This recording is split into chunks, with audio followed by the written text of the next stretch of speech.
না, তোর ভাবি তখন থেকে আমাকে জোর করতেছে। দুধটা সে নিজের হাতে বানিয়ে নিয়ে আসছে আমাকে খাওয়ানোর জন্য।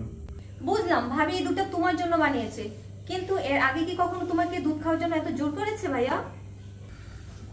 না তো, এর আগে তো কখনো জোর করেনি। তাহলে তুমি বোঝো এর আগে তো জোর করেনি, আজকেই কেন তোমাকে এত জোর করছে?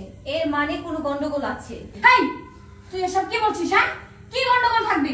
আমি ভালোবেসে আমার স্বামীকে আইসক্রিম বানিয়ে দিয়েছি আর তুই এসে তার মধ্যে ঝামেলা পাকাচ্ছিস। দেখেছো তোমার বোনের কার্যকলাপ? দেখেছো নিজের সংসারটা তো খেয়ে এসেছে, এখন আমার সংসারে ঝামেলা পাকানোর জন্য উল্টাপাল্টা কথা বলছে। আসলে তোমার বোন চায় না আমরা দুইজন ভালো থাকি, এটা ওর সহ্য হয় না। আরে তুমি এত রেগে যাচ্ছ কেন? ও যেটা বলেছে ঠিকই তো বলেছে। আমি তো আসলেই দুধ খাই না, আর তুমি তো এর আগে আমাকে কখনো জোর করোনি। আজকে তুমি জোর করছো বলেই তো আমাকে বলেছে, তাই না? এতে এত রেগে যাওয়ার কি আছে? রেগে যাবে না, ওই যে একটা কথা আছে না, ঠাকুর ঘরে কে, আমি তো কলা খাই না,